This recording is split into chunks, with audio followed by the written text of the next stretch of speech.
जैसे ये लाइट जाती है ना बार बार और सब बंद हो जाता है, ऐसे हमारे जीवन में भी ऐसे ही ये लाइट चली जाएगी एक दिन, ये श्वास बंद हो जाएंगे, ये बोलना चलना हल्ला डुलना सब बंद हो जाएगा, लाइट ही चली जाएगी, फिर कुछ नहीं कर पाओगे, ना मशीन चलेगी, ना हृदय चलेगा, ना इंद्रियां चलेगी, ना आंखें देखेगी, ना कान सुनेंगे, कुछ नहीं, सब राम राम सत्य है। तो ये सत्य राम ही है। एक गांव में हम गए थे, उस गांव के लोगों ने कहा कि महाराज आप सत्य राम क्यों बोलते हो? सत्य राम तो मरने के बाद में बोलते हैं ना, राम नाम सत्य है ठेठ ज्ञागत है, ऐसे बोलते हैं। तो मरने के बाद में बोलते महाराज आप पहले ही सत्य राम क्यों बोलते हो? मैंने कहा पहले इसलिए बोलते हैं कि अगर पहले ही सत्य राम बोल लोगे, राम का नाम ले लोगे तो अमर हो जाओगे, और ये बाद में बोलने की जरूरत ही नहीं पड़ेगी, परमात्मा में मिल जाओगे, परमात्मा का दर्शन हो जाएगा। तो ऐसा ये सत्य राम है। और दादू जी महाराज सत्य राम का जाप करते हुए करडाला ग्राम में पधारे, और करडाला में महाराज एक पहाड़ में एक ककेड़े का पेड़ था, उस पेड़ के नीचे बैठकर भजन करने लगे। पेड़ की शाखाएं इतनी लंबी हो गई कि जमीन पर टिक गई, एक गुफा का रूप हो गया, और वहीं बैठकर भजन करते थे। 6 वर्ष तक दादू जी महाराज ने अखंड भजन किया, सुमरण किया परमात्मा। दादू जी महाराज को भजन करने की कहां जरूरत पड़ गई जी? कबीर जी महाराज को भजन करने की कहां जरूरत पड़ गई? संतों को राम राम करने की कहां जरूरत पड़ गई? वो तो परमात्मा के अवतार थे। लेकिन संतों ने भी भजन किया, संतों ने राम नाम का सुमरण किया। तो हम अज्ञानी प्राणी रोज पाप करते हैं, पल पल पर पाप पाखंड करते हैं, और फिर भी हम भजन नहीं करते हैं, तो परमात्मा कैसे मिलेगा? परमात्मा का दीदार कैसे होगा? हम परमात्मा के धाम में कैसे जाएंगे? हमारे लिए तो बहुत जरूरी है भगवान का भजन। और दादू जी महाराज के पास अब 6 साल तक अखंड साधना हुई, तो आकाशवाणी हुई कि संतों तुम तो सतयुगों की तरह, जैसे बड़े बड़े ऋषि मुनि तपस्या करते थे, ऐसे तुम तो तपस्या करने लग गए, तो जीवों का कल्याण कौन करेगा? दादू जी महाराज फिर 1 तोड़ा बाजरा और पाव भर दूध केवल 24 घंटे में उबाल कर उसमें और वो लेते थे, इसके अलावा और कुछ नहीं लेते थे। और उनके पास जो जिज्ञासु आता था उसको उपदेश देते, उनको ज्ञान उपदेश देकर उनका कल्याण करते। एक बार गांव में एक कोई रास मंडली आई, तो रास मंडली देखने के लिए सब लोग गए। उस गांव में एक पिता नाम का चोर था, वो चोर भी रासलीला देखने गया। रासलीला में उसको बड़ा आनंद आया। एक दिन अब रासलीला मंडली को भोजन कराना था, पास में पैसा नहीं, और भेंट दे तो भेंट भी क्या दे, तो उसने एक सेठ को लूट लिया। तो जब सेठ को पता लगा कि ये पिता नाम का चोर है और ये मुझे लूट लिया, लेकिन यहाँ एक दादू जी महाराज संत रहते हैं, तो वो दादू जी महाराज के पास गया। धीरे धीरे चर्चा चली और उसने कहा कि महाराज मुझे तो एक पिता नाम का चोर ने लूट लिया। दादू जी महाराज ने कहा कि वो कौन है? कि महाराज एक डाकू है। अब दादू जी महाराज ने किसी के द्वारा समाचार भिजवाए और पिता को कहा कि दादू जी महाराज ने, गुरु जी ने बुलाया है। अब वो पिता दादू जी महाराज के पास आया और दादू जी महाराज ने कहा कि अरे पिता, तू ये चोरी का काम, डाका डालने का काम क्यों करता है? बोले महाराज मैं मेरे लिए नहीं करता हूं, तो किसके लिए करता है? महाराज मैं रास मंडली को भोजन कराने के लिए और उनको भेंट देने के लिए ये काम करता हूं। अरे मूर्ख, कितना बड़ा पाप करता है। बोले महाराज पाप क्या है इसमें? अरे जिसके पास पैसा है, सेठों के पास, तो उनको लूट कर मैं धर्म में लगाता हूँ, सांप के मुंह से निकाल कर गाय को खिलाता हूँ। अरे बोले कि गाय को खिलाएगा तो सांप के मुंह में जहर होता तो गाय तो मर जाएगी, ये पाप है पिता, ऐसा काम मत करना कभी। बोले महाराज अब नहीं करूंगा। लेकिन एक दिन फिर एक सेठ को लूट लिया, तो वो दादू जी महाराज को कहा, तो दादू जी महाराज ने उसका सारा धन दिलवा दिया और कहा कि अरे पिता तूने तो चोरी डाका डालना छोड़ दिया था। बोले महाराज एक मंडली आ गई तो उसको भोजन कराना था, इसलिए मैंने लूट लिया। अरे बोले कि एक बनावटी रास लीला को देखकर तुम कितने खुश होते हो, तो रास लीला के प्रति तुम्हारा कितना प्रेम है। अगर तुम देखना चाहते हो तो मैं तुम्हें सच्ची रास लीला दिखाऊंगा। बोले महाराज मैं तो सच्ची देखना चाहता हूं। अरे सच्ची देखना चाहता तो ये चोरी डाका डालता है, झूठ कपट करता है, तो परमात्मा कैसे मिलेगा। निर्मल मन जन सो मोहि पावा, मोहे कपट छल छिद्र न भावा। भगवान क्या कहते हैं कि जिसके अंतःकरण में कपट छल छिद्र होगा, धोखाधड़ी विश्वासघात होगा, पाप होगा, तो परमात्मा नहीं मिलेगा। क्यों कि रत्नाकर नाम का डाकू था और वो चोरी डाका डालता था, संतों को लूटता था, राहगीरों को और जानवरों को मारता था। सप्त ऋषि पहुंच गए और सप्त ऋषियों ने कहा, जब वो वाल्मीकि बोला कि रत्नाकर बोला कि अरे संतों तुम्हारे पास जो कुछ है वो हमें दे दो, तो सप्त ऋषि बोले कि अरे ऐसा पाप क्यों करता है, इस पाप का फल तुम्हें भोगना पड़ेगा। तो बोला कि मैं ही क्यों भोगूंगा, मेरा परिवार भी भोगेगा। बोले तुम्हारा परिवार भोगेगा नहीं भोगेगा तुमने पूछा। बोले कि नहीं पूछा। तो जाके पूछ के आ। अरे बोले तुम भागना चाहते हो। अरे बोले हमें पेड़ के बांध जा। सब संतों को पेड़ के बांध गया और घर जाकर पूछा कि मैं जो कर्म करके लाके कमा के और देता हूं तुम्हें, तो उसका फल तुम भोगोगे। बोले कि हम तो नहीं भोगेंगे, तुम पाप करते हो तो पाप का फल तुम ही भोगोगे, हम नहीं भोगेंगे। वो संतों के चरणों में गिर गया और माफी मांगने लगा और कहने लगा कि महाराज मेरे साथ बड़ा धोखा हो, मैंने तो पाप ही पाप किया, इसकी सजा तो मुझे मिलेगी, और पाप किया है तो लगेगा, भोगना पड़ेगा इस जीव को।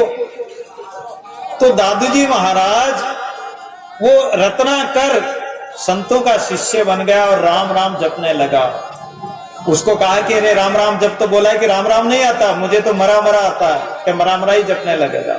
तो मरा मरा जपते जपते मरा मरा मरा मरा मरा तो राम राम अपने आप आ गया और राम का नाम जपने लगा। उल्टा नाम जपत जग जाना, वाल्मीकि भय ब्रह्म समाना। उल्टा नाम जपने से उसका कल्याण हो गया, तो क्या हमारा कल्याण नहीं होगा। तो राम के नाम की ऐसी अद्भुत महिमा है। और दादूजी महाराज ने उसको कहा कि अरे तू तो पाप के काम करता, तो भगवान कैसे दिखेंगे। बोले महाराज अगर आप रासलीला दिखा दो तो आपके आज के बाद चोरी नहीं करूंगा। उसी समय दादूजी महाराज ने दिव्य दृष्टि प्रदान की पिता को, जैसे संजय को व्यास जी ने प्रदान की और महाभारत का सारा दृश्य देखा था, ऐसे ही दादूजी महाराज ने पिता को दिव्य दृष्टि प्रदान की। तो महाराज की लीला होने लगी। वो शरद पूर्णिमा की रात्रि और भगवान वेणुवादन कर रहे हैं, बांसुरी बजा रहे हैं। धीरे धीरे गोपियां अपना नाम सुनकर बांसुरी में और दौड़ दौड़ कर आ रही है। उस समय दादूजी महाराज ने एक भजन गाया था, वो देना डाई, वो भजन गाया था, गट गट गोपी गट गट कान। यानी दादूजी महाराज ने जो ही बांसुरी बजाई और गोपियां दौड़ दौड़ कर आने लगी और महाराज की लीला होने लगी। पीता चोर कहता है महाराज हमें दिखाई तो दे रहे हैं भगवान, लेकिन सुनाई नहीं देता है। भगवान दादूजी महाराज ने फिर दूसरा पद बोला कि जरा मुख बोलो स्वामी अंतर्यामी, तेरा शब्द सुहावे राम जी। उसी समय आवाज भी आने लगी। कोई भजन है बोल दो, रास का भजन हो तो बोल दो, महाराष्ट्र गोपियों का कृष्ण का कोई बोल।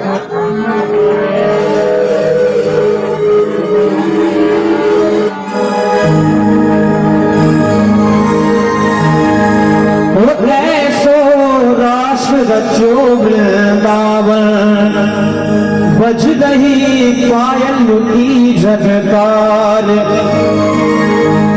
पायल की झनकार हो बज रही पायल की झनकार। ऐसो रास रचो वृंदावन बज रही पायल की झनकार। ऐसो रास रचुरे वृंदावन बज रही पायल की झनकार पायल की झनकार बज रही पायल की झनकार पायल की झनकार बज रही पायल की झनकार सोना बज रही पायल की झनकार ऐसे रास रसुरे वृंदावन बज रही पायल की झनकार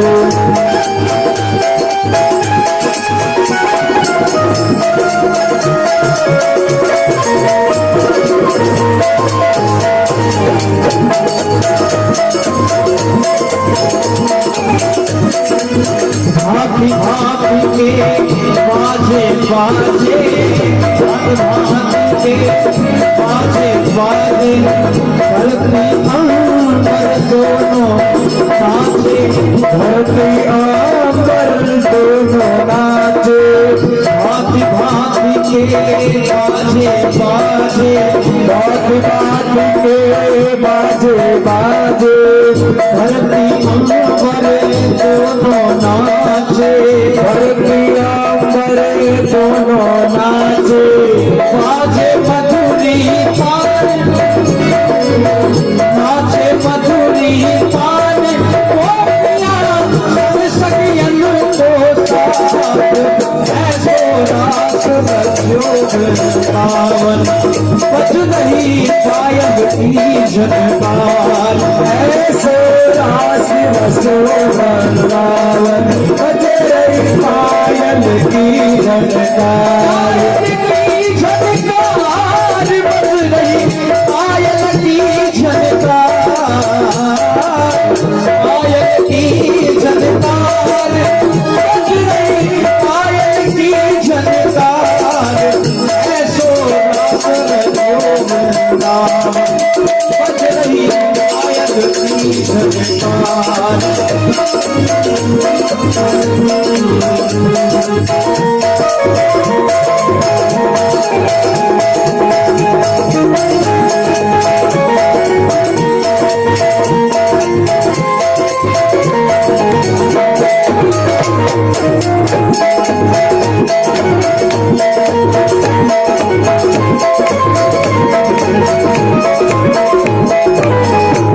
जी आए गोरा आई सोजी आए गोरा आई शिव जी आए गोरा आई सोजी आए गोरा आई मीठी मुरली श्याम बजाई मीठी मुरली श्याम बजाई मीठी मुरली तान सुनाई मीठी मुरली तान सुनाई हर गोपियन को रूप हर गोपियन को रूप होने की रास बधारे हैं ऐसो रास बज रही पायल की झनकार ऐसो रास रसो वृंदावन बज रही पायल की झनकार पायल की झनकार बज रही पायल की झनकार पायल की झनकार बज रही पायल की झनकार ऐसो रास रचो वृंदावन बज रही पायल की झनकार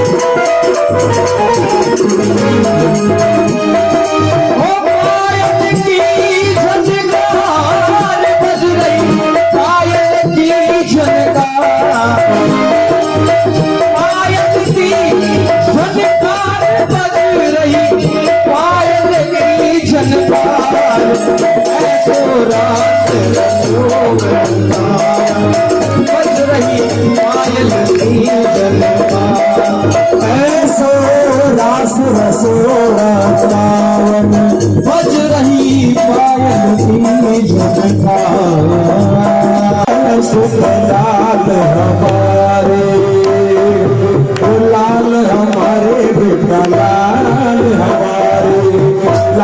हमारे बेटा लाल हमारे सूखे अलग हमारे सर्वन सुख लाल हमारे प्यासे को नीर पिलारे सर्वन सुख लाल हमारे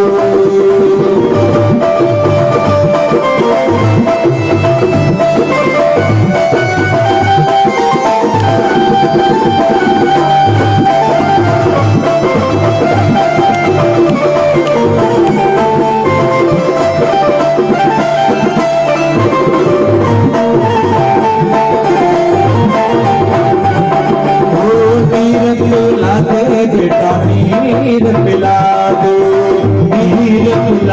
लाला प्यास बुझा दे ओ प्यास बुझा दे बेटा नीर पिला दे प्यास बुझा दे बेटा नीर पिला दे सूखे अलग हमारे सरवन सुख लाल हमारे आते हैं नीर पिलाने सरवन सुख लाल हमारे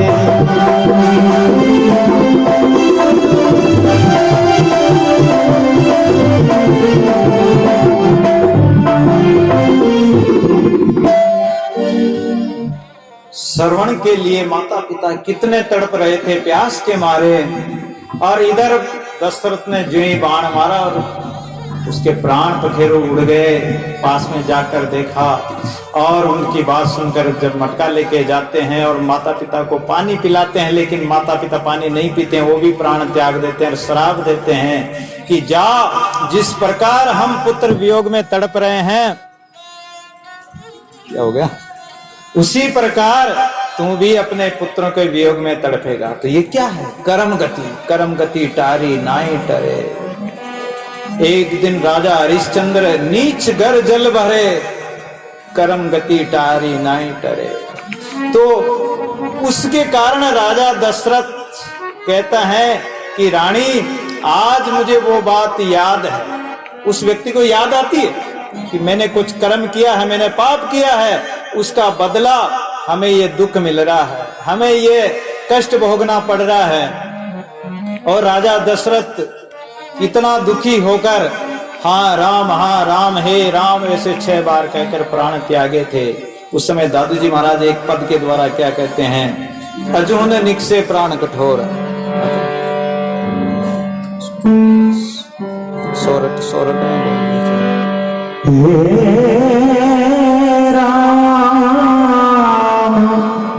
श्री राम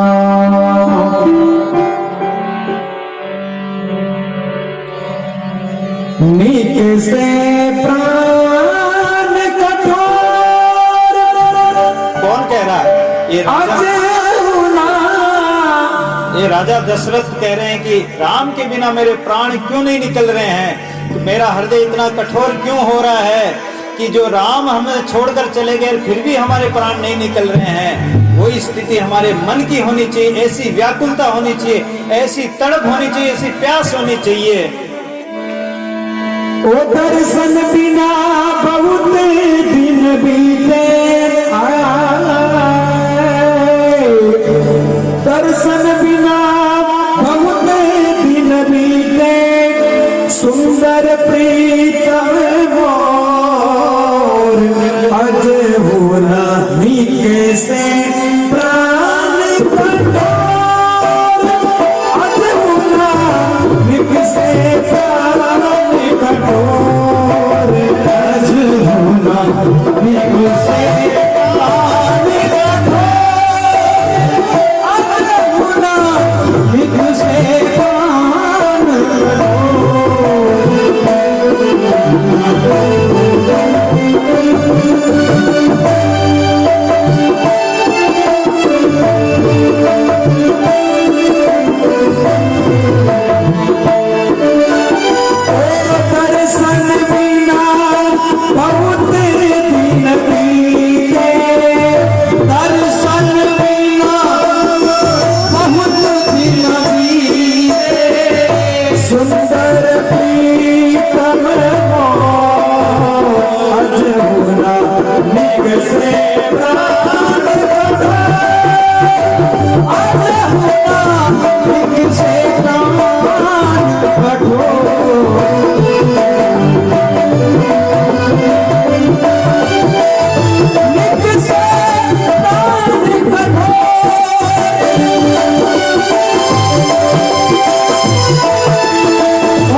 युग बीते, चार पैर चारों युग बीते, रैन कमाई मोर,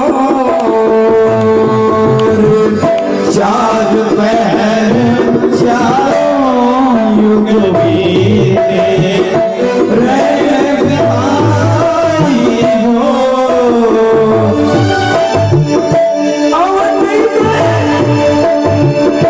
अवती गए अजबू नहीं आए, अवती गए अजबू नहीं आए, अजबू रहे चित चोर, अजबू लाभी से प्राण कठोर, अजबू लाभी से प्राण कठोर।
अजहुना निकसे प्राण कठोर, दर्शन बिना बहुत दिन बीते, सुंदर प्रीतम मोर। हे मेरे प्रियतम परमात्मा, आपके दर्शनों के बिना हमारा ये जीवन, हमारा ये समय कितना बीत गया। युग बीत गए, जवान बालपना बीत गया, जवानी आ गई, बुढ़ापा बीत गया, अब तो मरने की स्थिति में है, फिर भी हम परमात्मा का दर्शन नहीं कर रहे हैं, हमारे राम के दर्शन नहीं हो रहे हैं। राजा दशरथ कह रहा है कि राम कहाँ चले गए? अरे वो 2-4 दिन घूमने के लिए सुमंत को कहा था कि 10-4 दिन घुमा के ले आना, फिर भी राम नहीं आए। सुंदर प्रीतम हो, 4 पैर चारों युग बीते, रेन गवाई भोर। 4 पैर, दिन के 4 पैर, वो कैसे बीते? पल पल जुग भया, कठिन दिवस क्यों जाए, दादू दुखिया राम बिन काल रूप सब खाई। एक एक पल जुगों के समान बीत रहा है, तो हमारे 4 पैर कैसे बीतेंगे? और 4 पैर दिन के बीत गए तो रात्रि के पैर विरहनी के बहुत कठिनाई से बीतते हैं। दिन तो निकल जाता लेकिन रात नहीं निकलती है। अपने पिया प्रियतम को पुकारते पुकारते उसकी रात बीतती है। ऐसे ही राम के लिए राजा तड़प रहा था। और कहते हैं कि कब अवधि गई अजू नहीं आए, कतू रहे चित चोर। अरे हमारे शरीर की पूरी अवधि चली गई, हमारा जीवन ही बीत गया, आखिरी सांस आने वाला है, फिर भी परमात्मा नहीं आए। अरे पूरी अयोध्या अवधि अवध गई, पूरी अयोध्या लेने गई थी राम को कि हम राम को नहीं जाने देंगे। पैरों से हाथों से कपड़े से बांध कर और सब सो गए, लेकिन राम तो उठ के रात्रि में तमसा के किनारे सबको सोते छोड़कर चल दिए थे। राम सुमंत के साथ आगे चल दिए, नहीं आए। तो अवध गई, फिर भी अवध गई, अवधि गई अजू नहीं आए, कतू रहे चित चोर। कब हूं नैन निरग नहीं देखे, मार्ग चित्व तोड़। हमारे नेत्र ये तुम्हारा मार्ग देखते देखते इसके आंखों के आंसू सूख गए हैं, लेकिन फिर भी राम नहीं आए। जैसे सबरी बाट जोती थी, सबरी इंतजार करती थी कि आज मेरे राम आएंगे, इधर से आएंगे उधर से आएंगे, सुतीक्ष्ण बाट जोता था। उसी प्रकार हमारे नेत्र क्यों नहीं तड़प रहे हैं? हमारे नेत्र, हमारा अंतःकरण तड़पना चाहिए, प्यास उत्पन्न होनी चाहिए। जैसे भक्त ध्रुव ने परमात्मा को पुकारा, मन तड़पत हृदय सन को आज, मन तड़पत आज, मेरे तुम बिन बिगड़े सवर काज, मोरे तुम बिन बिगड़े सवर काज, मन तड़पत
हरि दर्शन आज आना तड़पत हरि दर्शन आज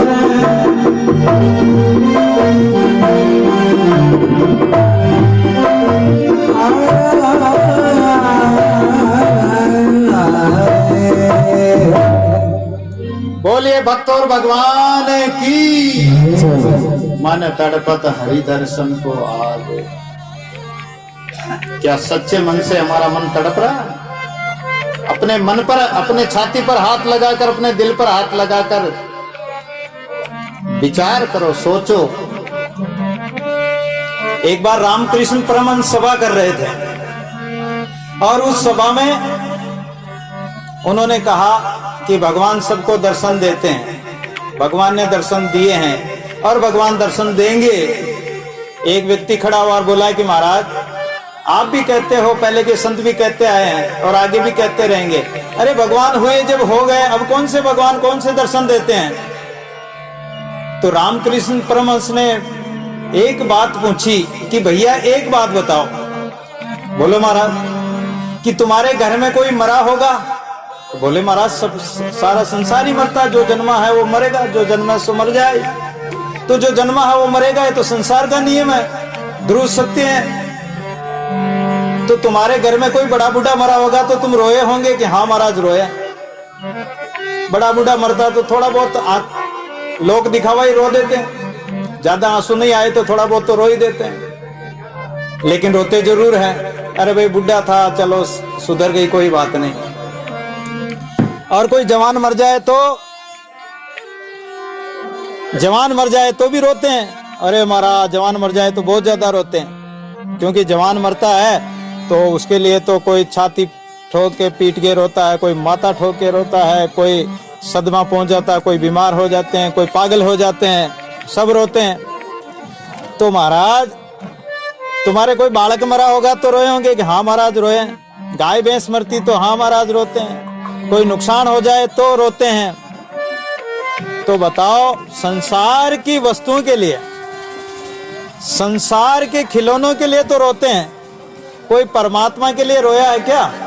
संसार के परिवार के लिए, बड़े बुड्ढे के लिए, जवान के लिए, बालक के लिए, गाय भैंस के लिए, मकान दुकान में खेत में कोई नुकसान हो जाए तो रोते हैं। भगवान के लिए कोई रोया है क्या? अगर भगवान के लिए कोई सच्चे मन से रोया हो और परमात्मा उसको नहीं मिला हो तो बताओ। छुप छुप मेरा रोए तेरा दर्द न जाने कोई। मेरा रोती छाने छाने रोती कि मेरा सांवरिया, मेरा कन्हैया। क्या भगवान उसको नहीं मिले? नहीं मिलते तो उसका जहर अमृत कैसे करते? वो एक भजन में आता है, मीरा कहीं साधारो संग छोड़ोए, लाजे थारो मेड़ तो मेवाड़ सारो। जिसमें मीरा का एक शब्द है कि साई करे रघुनाथ, कर चरना अमृत पी गई रे राणो जी, वो जहर भेजो, जहर को प्यालो राणो जी भेजो, कर दियो मीरा के हाथ। और मीरा पी गई, वो साई करे रघुनाथ। तो जब परमात्मा रक्षा करने वाला है, सेवक की रक्षा करे, सेवक के प्रतिपाल, सेवक की बाहर चढ़े दादू दीन दयाल, वो रक्षा करने वाला है, तो फिर चिंता किस बात की? चिंता किया कुछ नहीं, चिंता जीव को खाए, होना था सो वेर या जाना है सो जाए। अरे चिंता, संसार की क्या चिंता करनी? चिंता की जगह चिंतन करो, परमात्मा का, भगवान का भजन करो। संसार के खिलौनों के लिए तो रोते हो, भगवान के लिए कभी रोए हो? दादू जी महाराज कहते हैं कि रात दिवस का रोना, पहर पलक का नाय, रोवत रोवत मिल गया दादू साहिब माय। परमात्मा में मिल जाओगे, रो तो सही, लेकिन परमात्मा के लिए एक आंसू नहीं आएगा। और संसार के लिए धन नष्ट हो जाए तो रोएंगे। एक सेठ था, सेठ के लड़के ने फैक्ट्री बेच दी। अब फैक्ट्री बेच दी, घर पे आया, समाचार मिले कि फैक्ट्री में आग लग गई। फैक्ट्री में आग लगने का नाम सुनते ही सेठ रोने लगा। सेठ के बेटे ने तो फैक्ट्री बेच दी और सेठ को पता नहीं था। सेठ रोने लगा, हाय मेरी फैक्ट्री जल गई, हाय मेरा धन गया, मेरा सब कुछ जल गया। सेठ के लड़के ने कहा पिताजी क्यों रोते हो, मैंने फैक्ट्री बेच दी। सेठ ने उसी समय आंसू पोंछ लिए। फैक्ट्री बेच दी तो बेटा बहुत अच्छा, अब तो जली तो उसकी जली, अपनी थोड़ी जली। अपना नहीं था तो आंसू पोंछ लिए, कोई आंसू नहीं, कोई रोक शोक नहीं। और अब सेठ का लड़का बोला कि पिताजी फैक्ट्री बेच तो दी लेकिन उसने चेक नहीं दिया। अरे चेक नहीं दिया तो फिर रोने लग गया कि हाय अब तो वो चेक थोड़ी देगा, तो फैक्ट्री जल गई तो अब चेक थोड़ी देगा। तो सेठ रोने लगा। तो अपना नुकसान होता तो हम रोते हैं, किसके लिए? संसार के स्वार्थ के लिए। लेकिन परमात्मा के लिए कोई नहीं रोता है। यार जो परमात्मा के लिए रोता तो उसको भगवान मिले हैं। ध्रुव रोया तो ध्रुव को मिले हैं, 6 महीने में मिल गए। प्रहलाद ने पुकारा तो प्रहलाद को भगवान खंबे में फाड़ कर ही परमात्मा प्रकट हो गए। तो भगवान के लिए कोई दुर्लभ नहीं है, लेकिन पुकारो तो सही। पलक माई प्रगटे सही, जे जन करे पुकार, दीन दुखी तब देकर अत्या तुरती वार। पलक परमात्मा तो एक पलक भरी नहीं लगेगी उसको प्रकट होने में, पुकारो तो सही। पलक माई प्रगटे सही, जे जन करे पुकार। पुकारो राम राम रटते रहो, जब लग घट में प्राण। कब हूं कि दीन दयाल के भनक पड़ेगी कान, कभी तो उसके भनक पड़ेगी, सुनेगा। अरे चींटी के पग नेवर बाजे सो भी साहिब सुनता है। तो क्या मेरा परमात्मा बहरा है जो वहां कंकर पत्थर जोड़ के मस्जिद लई बनाई, ता पर चट मुल्ला बांग दे, बहरा हुआ खुदाई का बहरा है जो इतनी ऊंची आवाज देने की जरूरत पड़ती है? अरे इतना लाउड स्पीकर लगाने की जरूरत पड़ती है?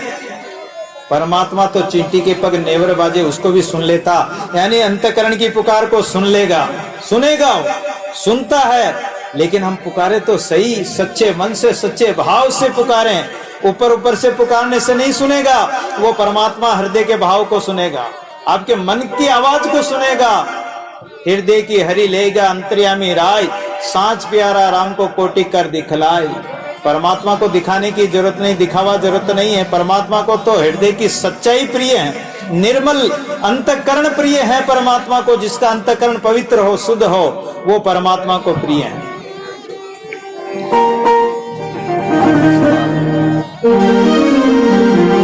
देखो कोई भजन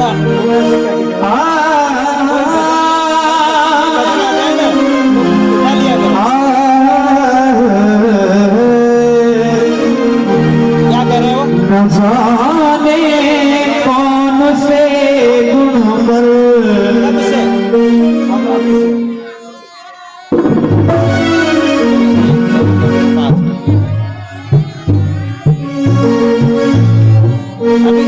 एक मिनट, अभी जरूरी है क्या? नहीं वो कह रहे हैं ना भजन नहीं गाना जो कोई, चलो बाद में गा देंगे अपना, कोई बात नहीं। तो क्या हुआ कि दादू जी महाराज की हम चर्चा कर रहे थे जीवन चरित्र की, कि ऐसी भावना होनी चाहिए, ऐसी पुकार होनी चाहिए। तो दादू जी महाराज के पास जो ये पिथा चोर ने महाराज की लीला देखी, दादू जी महाराज वहां भजन करते करते उसी कमंडल के जल से छींटा दिया।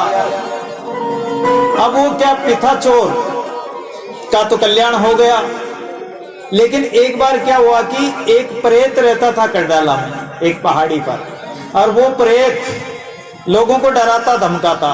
रात्रि में कभी अग्नि प्रकट कर दे, कभी पत्थर फेंके, कभी हड्डियां फेंके, कभी विष्ठा फेंके। इस प्रकार मतलब वो हरकतें करता, लोगों को डराता, तो लोग डर जाते और मर जाते। अब जब डरते थे तो वो दादू जी महाराज के पास सत्संग में आते थे। तो सत्संग में दादू जी महाराज से चर्चा चलाई कि महाराज एक प्रेत हमें डराता है। दादू जी महाराज ने सत्यराम की आवाज दी और वो प्रेत सामने आके खड़ा हो गया। दादू जी महाराज ने उसके अपने कमंडल के जल से उसके छींटे मारे। छींटे मारते ही वो उसका प्रेत योनि छूट गई और प्रेत योनि छूटकर वो दिव्य रूप बन गया। ये बच्चों को रोक दो, बैठ जाओ बच्चे, बैठ जाओ, नीचे बैठ जाओ, नीचे बैठ जाओ, फिर बाद में प्रसाद देंगे। तो वो प्रेत दिव्य रूप बन गया और दिव्य रूप बनकर दादू जी महाराज के सामने हाथ जोड़कर खड़ा हो गया। महाराज आपकी कृपा से मेरा कल्याण हुआ। महाराज ने पूछा कि भाई तुम कौन हो? महाराज तो सब जानते थे, लेकिन उनके मुख से कहलाना चाहते थे। बोले महाराज मैं तो एक ग्वाल था, संतों की सेवा करता था, संतों के लिए भोजन पानी रखता था। मेरी माँ 2 रोटी बनाती तो एक मैं खाता, एक संतों को खिलाता। जब मैं सेवा करते करते मेरी इच्छा थी गायों की सेवा करने की, मैं गायों की सेवा बहुत करता था। जब संत जाने लगे तो बोले कि अब तो हम जाएंगे बेटा, कुछ वरदान मांग लो। तो महाराज मैंने वरदान मांगा कि मेरी लंबी आयु हो जाए, और लंबी आयु प्रेत की होती तो महाराज मैं प्रेत बन गया। महाराज को मैंने कहा महाराज मेरे तो आपने मुझे वरदान कहाँ दिया, मुझे तो श्राप दे दिया, मैं प्रेत बन गया। बोले कि प्रेत नहीं, तुम्हारा कल्याण दादू जी महाराज करेंगे। और दादू जी महाराज ने उसका कल्याण कर दिया। महाराज आपने मेरा कल्याण कर दिया, अब मैं मेरे दिव्य लोक को जा रहा हूं। और वो अपने दिव्य लोक को चला गया। तो दादू जी महाराज किस, देखो संतों के सामने भूत प्रेत भी उनकी आज्ञा में चलते हैं, दुष्ट व्यक्ति भी दुष्टता त्याग देते हैं, हिंसक व्यक्ति भी हिंसा त्याग दें। हिंसा करने वाला शेर होता है, वो शेर भी हिंसा त्याग कर संतों के सामने नतमस्तक हो जाता है। ऐसे ऐसे दृष्टांत आते हैं, ऐसे ऐसे उदाहरण आते हैं कि जो अंगुलीमाल नाम का डाकू था, वो एक एक अंगुली काट के लोगों की 1000 अंगुलियां 1000 व्यक्तियों को मारकर, और अंगुलीमाल कि मैं 1000 व्यक्तियों की अंगुलियां काटकर गले में माला बनाकर पहनूंगा। तो 999 व्यक्तियों को उन्होंने मार दिया। और बुद्ध भगवान उधर निकले। बुद्ध भगवान को कहा कि अरे रुक जा यात्री, ओ महात्मा रुक जा। बुद्ध भगवान चलते रहे, रुके ही नहीं। जब नहीं रुके तो वो सामने जाके खड़ा हो गया कि मेरे डर से लोग थर थर कांपते हैं और तुम डर नहीं रहे हो। बोले कि डर किस बात का? अरे तुम डर रहे हो, मैं नहीं डर रहा हूं। बुद्ध भगवान क्या कहते कि तुम डरते हो।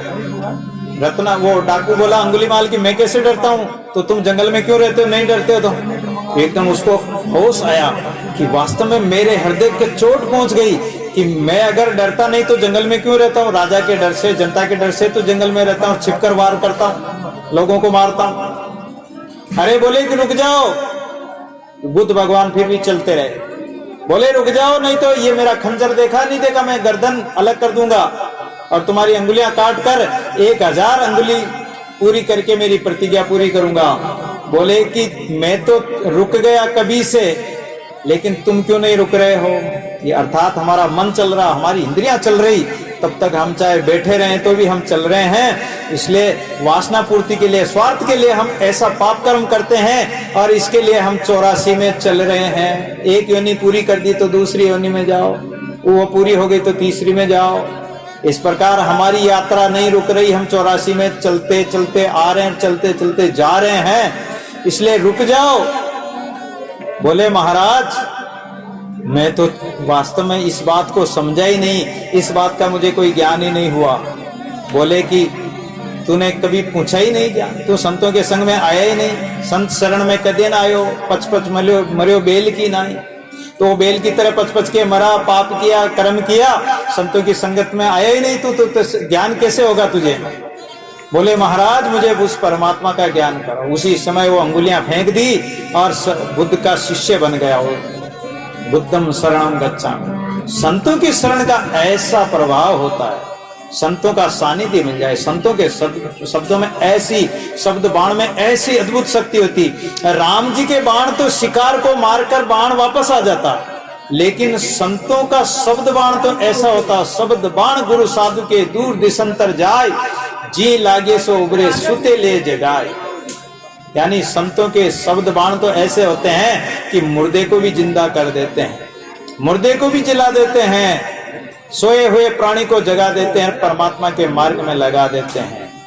इस प्रकार दादू जी महाराज ने उस डाकू का उद्धार किया, प्रेत का उद्धार किया, और इंद्र की अप्सराएं आई। दादू जी महाराज ने कहा कि बहिन वीर सब देके नारी अरु भरतार। अरे सब हम नारी और एक भरतार, हम सब नारी, एक परमात्मा हमारा पति है, सच्चा पति, इस आत्मा का पति परमात्मा है। गोपियों ने जब भगवान ने बांसुरी बजाई और गोपियां जाने लगी, जब गोपियां जाने लगी तो उनको पतियों ने रोका, और पतियों ने रोका तो किसी किसी को कमरे में बंद कर दिया, तो वो प्राण त्याग के चली गई। किसी को रोक दिया, वो जा नहीं पाई। आपस में सखियां बातें करती है कि हे सखी, कन्हैया हमारा नाम लेके पुकार रहे हैं, चलो। अब कन्हैया के पास वो अर्धरात्रि में पहुंचती है और कन्हैया कहते हैं कि तुम्हारा स्वागत है, लेकिन ये बताओ कि तुम क्यों आई हो, किस लिए आई हो, तुमने किसने बुलाया? कि अरे कन्हैया, पहले तो तुमने बांसुरी में हमारा नाम पुकारा, अब कहते कि क्यों आए हो? अरे अपने पतियों को छोड़कर अर्धरात्रि में पतिव्रता को अपना घर छोड़कर, अपना पति छोड़कर कहीं नहीं जाना चाहिए, और तुमने बड़ा पाप किया। अब गोपियां कहती कि कन्हैया सुनो, अरे कोई पतिव्रता नारी थी और वो गोद में एक बच्चे को लेके अपने पति को सुला के और हवा कर रही थी, इतने में उसका बच्चा अग्नि में गिर गया। लेकिन उसने सोचा कि अगर मैं पति को जगाऊंगी तो उसकी नींद खुल जाएगी, तो मेरा पतिव्रत तो धर्म खंडित हो जाएगा।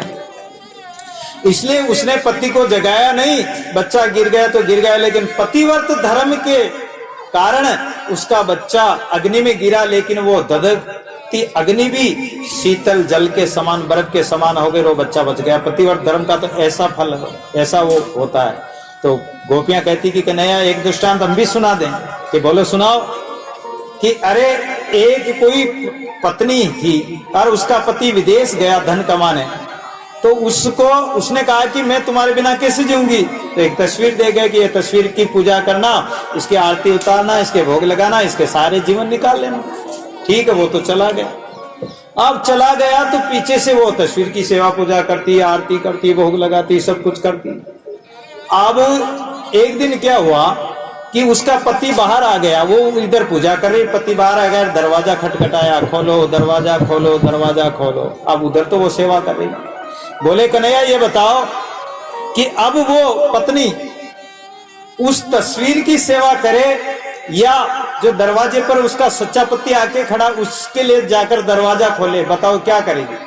बोले कि जब सच्चा पति आ गया तो उस तस्वीर की पूजा करके क्या फायदा उसको, अब तो उसके लिए जाके दरवाजा खोलना चाहिए उसको।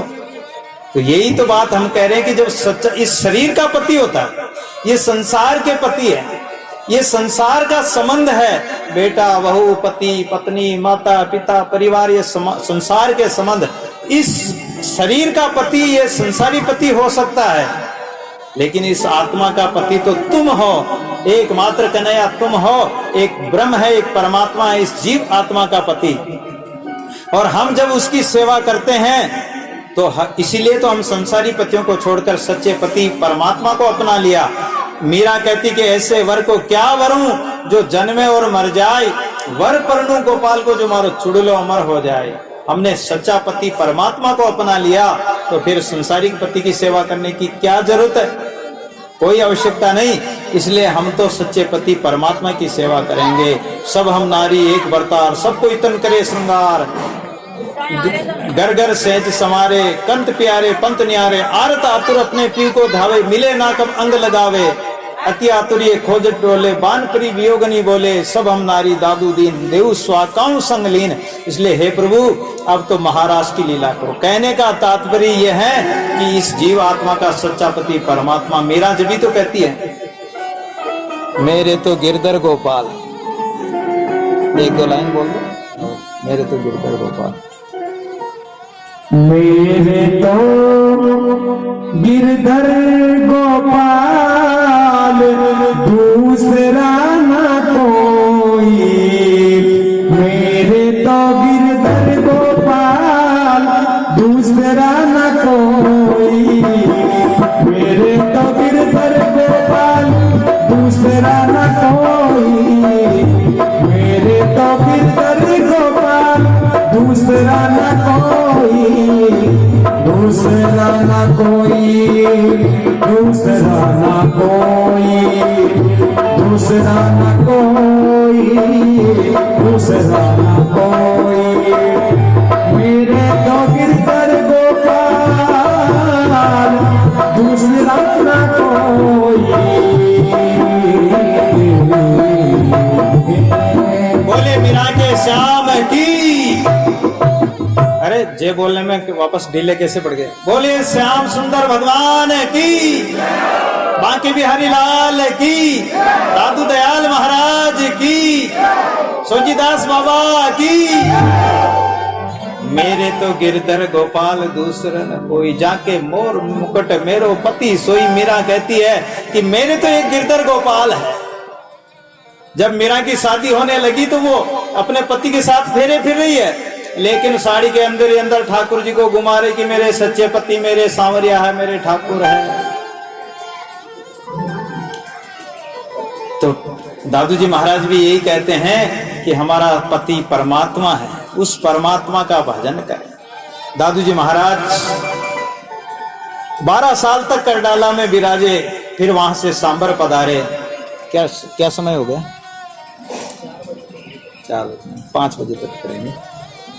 तो सांबर में पधारे महाराज। अब सांबर में दादू जी महाराज जब पधारे तो दादू जी महाराज एक दिन भजन गा रहे थे प्रातःकाल, और वो भजन बहुत ही सुंदर भजन था। प्रातःकाल गा रहे थे। उस भजन को सुनकर काजी मुल्ला रुष्ट हो गए, कह रहे दुष्ट हमारी नमाज में विघ्न करता है। और दादू जी महाराज को एक काजी आया और दादू जी महाराज के गाल पर एक मुक्का मारा कि काफिर हमारी नमाज में विघ्न करता है। दादू जी महाराज ने कहा कि काफिर वो होता, झूठा वो होता जो भगवान का भजन नहीं करता है, और जो झूठ बोलता वो झूठा होता है। तो उसने महाराज के गाल पे एक मुक्का मारा। दादू जी महाराज ने कहा कि अगर तुम्हारे मुक्का मारने से तुम्हें खुशी होती है तो मेरा एक गाल और बाकी इस पे भी मार सकते हो। संत कितने दयालु होते हैं। कबीर खाडो धरती से बाढ़ से बन राय, कटु वचन संत से और न सहा न जाए। दादू जी महाराज ने कहा कि मेरा एक गाल और बाकी इस पे भी मार सकते हो। उस दुष्ट काजी ने हाथ उठाया मारने के लिए, लेकिन वो हाथ ऊपर का ऊपर ही रह गया, और वो हाथ 1 महीने में गड़कर 3 महीने में वो हाथ गड़कर वो काजी मर गया। तो उसका जो जमाई था अजमेर में उर्माइल, उसने विचार किया कि ये मेरे ससुर को, ये दादू बड़ा जादूगर है, और इसने मेरे दादू पर कोई तंत्र मंत्र करके मार दिया मेरे उसको ससुर को। तो मैं दादू को घोड़ों से जमीन में गाड़ कर, घोड़ों की टापों से मरवाऊंगा, गले तक जमीन में गाड़ कर उसकी खोपड़ी फोड़ूंगा घोड़े की टापों से। ऐसा विचार किया। उसके रुई का कारखाना था, और रात्रि में ऐसी आग लगी कि उस रुई में आग लगने से उसकी पत्नी, उसके बाल बच्चे सब स्वाहा हो गए। जब वो उर्माइल ने सोचा कि मैंने दादू जी महाराज को मारने का विचार किया, जिससे मेरे आग लग गई, मेरे नुकसान हो गया, मेरी पत्नी मर गई, बच्चे मर गए। जहां को मारन जाए सोई फिर मारे, जहां को तारन जाए सोई फिर तारे। हम जिसको मारने जाएंगे तो वो हमें मारेगा, और जिसको तारने जाएंगे वही हमें तारेगा। इसलिए हम किसी के प्रति बुरा विचार नहीं करें। अगर हम बुरा विचार करेंगे तो हमारे साथ भी ऐसे ही होगा। एक बार क्या हुआ कि एक भुदरदास नाम का बैरागी संत था, और वो बैरागी संत दादू जी महाराज को मारने के लिए आया। क्यों मारना चाहता था? कि उसके सारे शिष्य दादू जी के शिष्य बन गए। अब वो तो केवल गृहस्थी की, संसार की बातें बताता था, और दादू जी महाराज परमात्मा का ज्ञान देते थे, परमात्मा के मार्ग में लगाते थे, भक्ति ज्ञान में। तो उनके शिष्य बन गए, तो वो बड़ा रुष्ट हुआ और दादू जी महाराज को मारने का विचार किया। तो शिष्यों को बोला कि चलो दादू जी महाराज को मार के आएंगे। अब महाराज जंगल में से आ रहे थे कमंडल लेके, और दादू जी महाराज को मारने का विचार किया। शिष्यों ने कहा कि अरे गुरुदेव, वो महान संत है, उनको क्यों मारना चाहते हो? अरे बोले कि तुम मेरा गुरु बनते हो कि मेरी बात मानते हो? बोले कि हम तो शिष्य ही महाराज, गुरु तो आप ही हैं। ठीक, चलो, डंडा लेके चल दिए। अब भगवान की ऐसी लीला हुई कि दादू जी महाराज तो उनके गुरु के रूप में दिखने लगे। भगवान ने ऐसी लीला कर दी, चमत्कार हो गया। दादू जी महाराज तो उसके गुरु के रूप में दिखने लगे, और उनका गुरु दादू जी महाराज के रूप में दिखने लगा। तो मारना तो दादू जी को था, उनके शिष्यों ने उसके गुरु को ही मारना चालू कर दिया डंडों से, क्योंकि वो दादू जी के रूप में दिख रहे थे उसके गुरु जी। अब उसका गुरु कहता है कि अरे दुष्टों, मुझे क्यों मार रहे हो? बोले कि जैसा गुरु है वैसी पूजा कर रहे हैं। अरे बोले मैं तुम्हारा गुरु को जैसी गुरु वैसी पूजा हो रही है। जब अधमरा हो गया तो दादू जी महाराज ने देखा कि ये अपने गुरु को क्यों मार रहे हैं। जब भगवान से प्रार्थना करी कि हे भगवान ये क्या लीला, जब उसका गुरु उसके गुरु के रूप में दिखने लगा, दादू जी के रूप में, शिष्यों ने सोचा कि अरे हम तो अपने गुरु को ही मार दिया। तो कहा कि गुरुदेव हमने तो पहले ही कहा था कि जाको मारन जाइए सोई फिर मारे, जाको तारन जाइए सोई फिर तारे। हम जिसको मारने जाएंगे वो हमें मारेगा, हम जिसको बचाएंगे वो हमें बचाएगा, हम जिसकी रक्षा करेंगे तो वो हमारी भी रक्षा करेगा। इस प्रकार वो चरणों में गिर गया और महाराज का शिष्य बन गया। एक बार दादू जी महाराज के पास लोग बहुत आने लग गए, तो विठल दास और दामोदर दास ब्राह्मण थे, महाराज के पास आए। जब महाराज के पास आए लोग और भी आने लगे, तो कुछ लोग रुष्ट होकर शासक के पास गए और बोले कि दादू जी के पास कोई नहीं जाना चाहिए। कि क्यों? कि महाराज हमारे सब चेले उनके चेले बन गए, उनके शिष्य बन गए। तो ऐसा फरमान निकालो कि दादू के पास जो जाएगा उसको 500 रुपए दंड देना होगा। ये फरमान निकाल दिया कि कोई दादू जी के पास नहीं जाएगा। लेकिन विठल दास और दामोदर दास चले गए। बाहर निकले तो दादू जी महाराज ने कहा कि अरे तुम क्यों आए? बोले महाराज हम तो दर्शन करने आए। अरे कि तुम्हारा धन ऐसे ही राज खजाने में जाएगा, सिपाही पकड़ ले जाएंगे, हरजाना देना पड़ेगा। बोले महाराज जब तक खजाना है हमारे पास हरजाना देते रहेंगे और आपके दर्शन करते रहेंगे। आपके दर्शन दुर्लभ है महाराज, धन तो और कमा लेंगे। आप बाहर निकले, सिपाही ने पकड़ लिया और शासक के पास ले गए। बोले कि हमारा फरमान कानून को न मानकर तुम दादू के पास क्यों गए? बोले महाराज हम दर्शन करने गए तो 500 रुपए दंड देना होगा। बोले कि वो फरमान हमें पढ़ाओ। तो पहले तो क्या लिखा था कि जो दादू के जाएगा उसको 500 रुपए दंड देना होगा, लेकिन वो कागज के अक्षर ही बदल गए, अंक बदल गए कि जो दादू के नहीं जाएगा उसको 500 रुपए दंड देना होगा। बोले कि हम तो दादू जी के दर्शन करने गए, तुम नहीं गए, तुम दो दंड, हम क्यों देंगे? शासक बोला, सिपाही बोले महाराज फिर इसका क्या करेंगे, छोड़ दो इनको। बोलो दादू दयाल महाराज की। ऐसे दादू जी महाराज थे। आइए बदन बोलो।